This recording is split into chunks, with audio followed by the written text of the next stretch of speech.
I, Kofi Annan, solemnly swear. solemnly swear. New Year's Day 1997, Kofi Annan is the first black African to lead the UN. Congratulations, sir.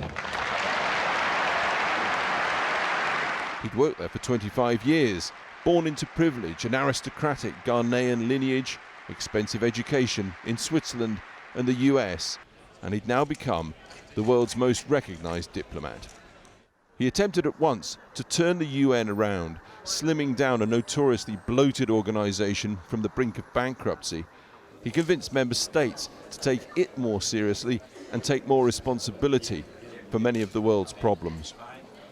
At the turn of the century, Kofi Annan turned the UN's attention to the future, establishing the Millennium Development Goals to cut extreme poverty and stop the spread of HIV and AIDS. To come forward to receive the gold medal and the diploma. In 2003, he was awarded the Nobel Peace Prize for his humanitarian work.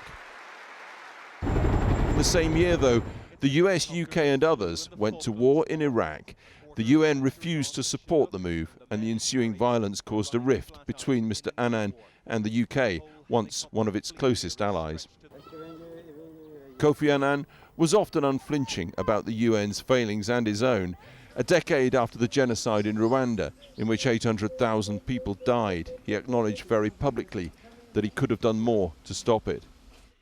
Perhaps a more painful scandal closer to home involved his son Kojo. In 2004, he was implicated in a scandal over Iraq's sanctions. The investigation criticised Kofi Annan for not exerting enough control.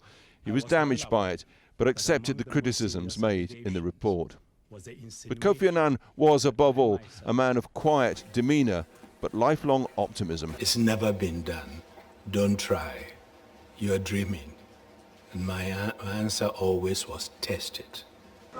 As he told the New York Times, people of my generation, having seen the changes that took place in Ghana, grew up thinking all was possible.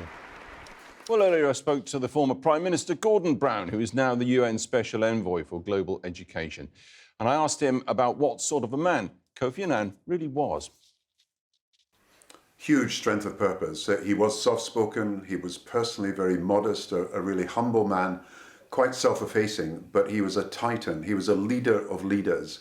He was compassionate, of course, he was a great humanitarian, and he was determined. He put the United Nations in a completely different light during his period in office. He brought it into the 21st century, he modernized it. Instead of the smoke-filled rooms, he was taking it out into the world, putting poverty on the agenda, inequality, injustice, climate change, as well as the pursuit of peace. And I think the world is a sadder place for his loss, and it was a greater place because of his achievement.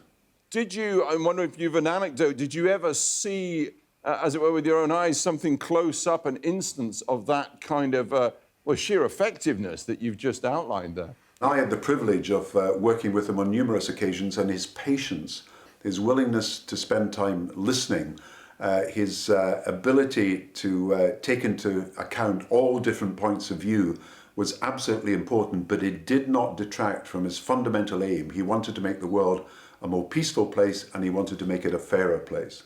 Whether he made it a more peaceful place or a better place, obviously, will be a long discussion.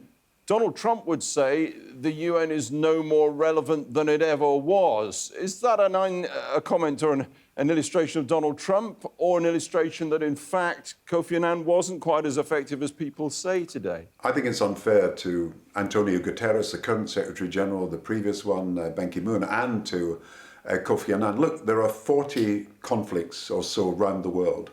There are 30 million displaced people. There are 20 million or so refugees, 30 million other displaced children. And the United Nations is trying to work to bring communities that are in dispute together, try and resolve wars that are happening. And of course, it can only do as much as the resources it has and the power that is given to it by the governments of the day. And I think Kofi Annan showed that the United Nations could make a difference, that the international community was not just an abstraction, it was something that could work if good men and women got together to try to make it work. And I think the evidence is the Sustainable Development Goals and the Millennium Goals that he himself pushed for the creation of, the climate change talks and the agreement that eventually took place in Paris, he led the way at the beginning on this.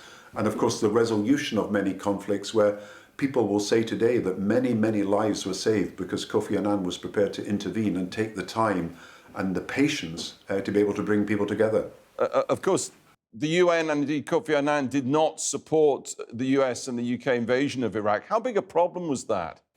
Look, Kofi Annan was a peacemaker. He was dealing with many conflicts around the world. The Iraq one was the most significant of the early years of the century. And he tried very hard to bring people together.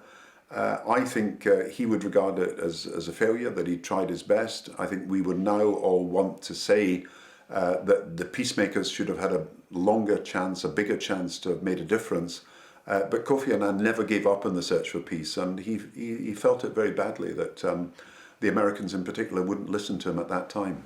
But Gordon Brown, the war was a disaster, and that's been proven. Kofi Annan was right, the British and the Americans were wrong. Well, I've written about this at some length. I mean, nobody would agree that Saddam Hussein should have stayed in power. But what people would have agreed is that there should have been more time given to making peace. And I think Kofi Annan was among many of those who urged that more time was given to try to create a peaceful settlement. That's close to saying he was right in then not supporting the move to invasion.